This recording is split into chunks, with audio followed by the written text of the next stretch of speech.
Le monastère que nous visiterons, c'est un petit monastère qui a été construit sur un tel rocher de la côte, à côté de la place centrale, au XIIIe siècle. Spécifiquement en 1228, un berger de la région a découvert là, sur les rochers, une icône de la Vierge. Et à l'époque, c'était un grand mystère. Personne ne pourrait expliquer comment une telle icône si précieuse, si sacrée, a été simplement abandonnée sur les rochers.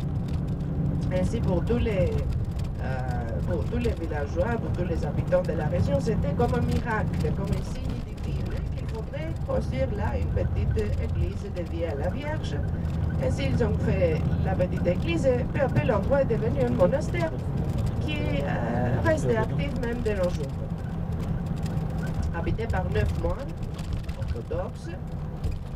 Nous allons voir leur simple mode de vie. Quand ils ne sont pas dédiés aux prières, ils cultivent la terre autour du monastère. Nous allons voir qu'ils ont des oliviers, ils ont des animaux de la ferme, des chèvres, des moutons.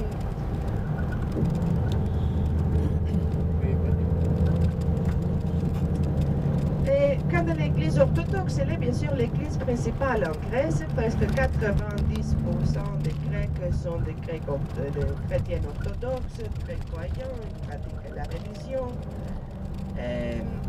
On a bien sûr à Corfou, on a même une communauté catholique, une communauté juive. Il y a des siècles qu'elles coexistent sur l'île. Et si on pourrait faire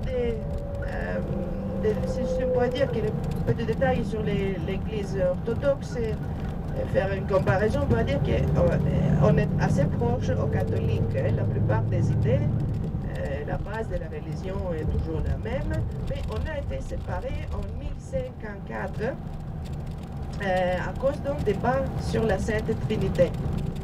Selon les catholiques, le Saint-Esprit dérive du Père et du Fils, émane du Père et du Fils. Mais selon les orthodoxes, le Saint-Esprit émane seulement du Père. C'est le Père qui est la source. Ces débats alors a séparé les églises, les deux grands centres religieux de l'époque, Rome et Constantinople, et peu à peu, bien sûr, on a suivi peu de traditions diversifiées, ainsi des autres différences qu'on trouve de nos jours entre catholiques et orthodoxes, et que l'église orthodoxe n'a pas un homme qui est chef de l'église au monde comme les papes, un homme infaillible, chef de l'église, mais chaque région a des patriarcats et des patriarches. Les prêtres orthodoxes peuvent se marier, mais ils doivent le décider avant de prêter leur serment. Un homme marié peut devenir un prêtre, mais un prêtre célibataire ne peut pas décider à se marier après son entrée à l'église. On fait comme ça.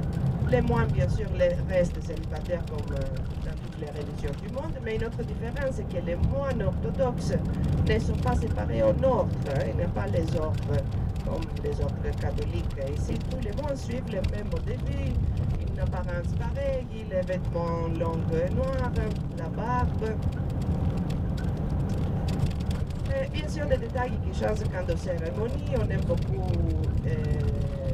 utiliser la vieille musique byzantine pour les hymnes, les chants.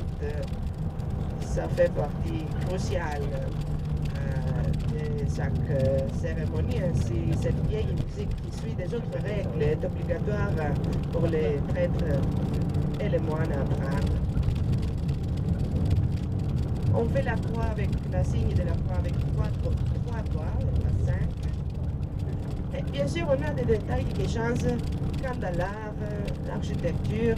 Mais j'aimerais vous donner plus d'informations sur ça au monastère, car là, il y a la petite église, même un très petit musée. Mais tous les deux ont des icônes orthodoxes qui datent du 16e, 17e, 18e siècle. Et là, nous aurons alors la chance de voir plus et parler plus sur l'art orthodoxe.